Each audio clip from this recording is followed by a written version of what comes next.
we've got a serious bit of hockey here. And Nick McGoo, the referee, will drop the puck. First overtime session, and the Indians on the power play.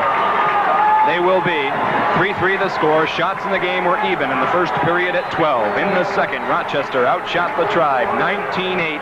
In the third, the Indians outshot Rochester 11-7. 3 period totals. The Amerks 38 and the Indians 31. The Indians have 2 minutes and 9 seconds of power play time to work with as we kick off sudden death overtime. The tying goal, Wayne McBean from Rob DeMaio. That was the assist on that goal. The goal which got the Indians within one at 12:38 in the third period. Parks from Laxdal and Rolacek in the first. Ludzik and Shepard for the Amerks. Parks for the Indians in the second. Corkum for the Amerks. And here we go. Greg Parks is out between Derek Laxdal and Jeff Rolacek. Sean Evans and Wayne McBean on defense. Evans retreats. 2 minutes remaining on the Tribe power play. He sweeps across for Greg Parks, who slams it in. McBean has the rebound. McBean behind the net. Top of your screen for Evans. Inside for Parks. Holding that disc. Here's McBean. Closing. Shooting. And scoring! The Springfield Indians have won the Calder Cup!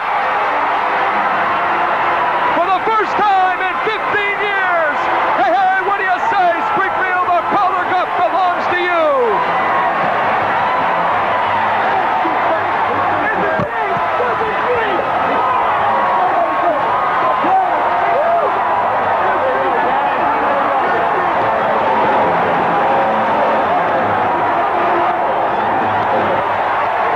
Congratulations, Billy. Congratulations, Paul. Happy for you, John. Great. They're out to surround Wayne McBean. 23 seconds of overtime. The Indians have won the game 4-3. They win the series 4-2. And again, the Calder Cup for the 6th time belongs to the Springfield Indians. There is no place else to be than the Springfield Civic Center tonight, May 18th, 1990. Wayne McBean, again, dramatic fashion. All series long at the Springfield Civic Center, it's been the Amerks early in the periods that have just hammered the Indians with early goals. All of a sudden, the Indians reversed the tables completely. 23 seconds into the overtime period. Wayne McBean drills one home, short side, beating Darcy Wakaluk. The Calder Cup returns to Springfield, Massachusetts. 6th Calder Cup and 8 finals for Springfield franchises. John Van Boxmeer with a lot of class, and Terry Martin going around shaking hands with the Springfield Indians. The Amerks players staying out there. And here comes the table and the cup. The Indians exhorting their fans, and a very, very good crowd so far, other than a few arm rests, which I hope don't continue to come down, but the crowd staying off the ice. Good work by the security people. It is a beautiful place to be. What a feeling. John, I'm very happy for you. Obviously, you worked your tail off all year, and for the last few years, with no playoffs, you got it, and you got everything. And Peter and Bruce and everybody, all the players, Ralphie, Stewie, Carl, and Mr. Tyberski. Get them all in there, and you too, Jim Slattery. A fine job this season. Our crew at Continental Sports, we're going to stay with you throughout this celebration. They will line up now for the traditional handshake. The Springfield Indians are Calder Cup champions. And momentarily, League President Jack Butterfield, Vice President Gordy Anziano will come out to present, first of all, the Jack Butterfield Trophy for the playoff MVP, and then the coveted cup. The Springfield Indians, their 47th season in the American Hockey League. They have won the Calder Cup for the 6th time, and the first time since 1974-75. A thrilling overtime win. Wayne McBean has won the game for the Indians. 23 seconds in overtime. Mark Bergevin exulting the crowd. These fans deserve it. The champagne is flowing here in Springfield. And here's the winning goal. Jimmy, you take it before I expire. Gotta love it. Number 3, watch Evans. He's been doing it all year. He keeps it in at the right point. Here's the key pass right here.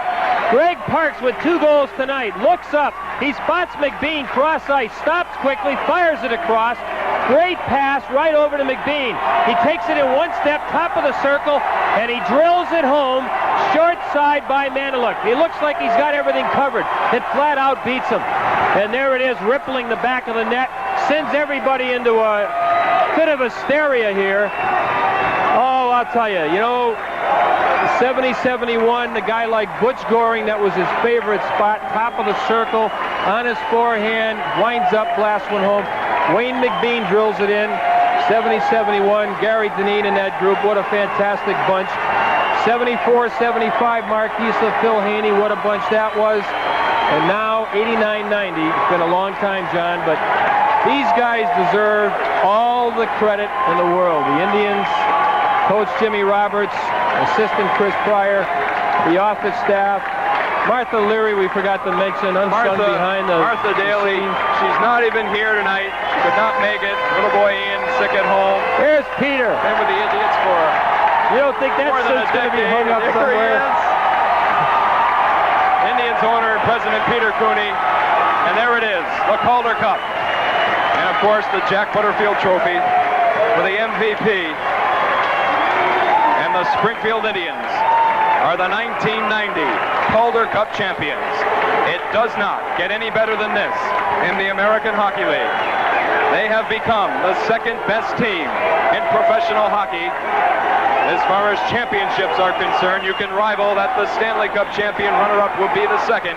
Then you have the American Hockey League, the next step down. They are champions. And emblematic of the character and the guts of this team, John, and maybe we didn't mention it as much, you kind of hate to dwell on it. Mark Bergevin playing with a broken bone in his right arm.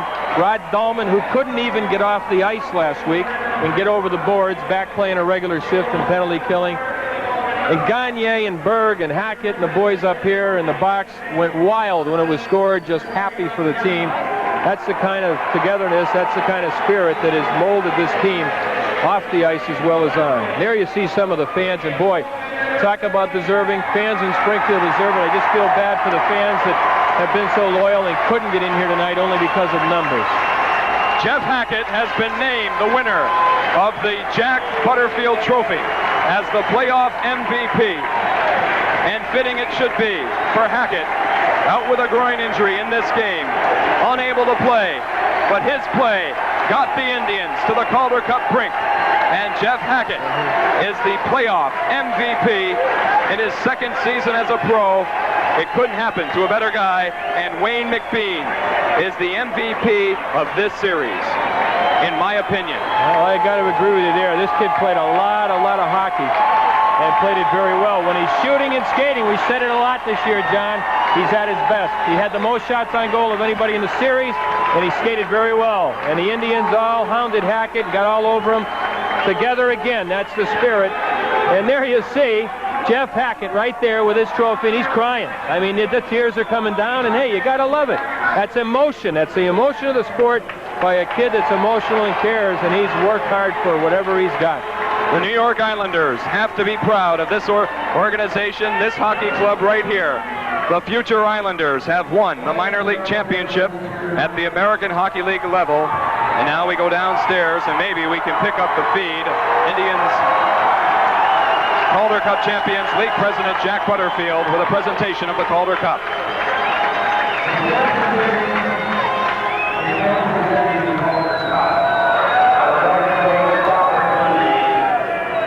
Congratulations.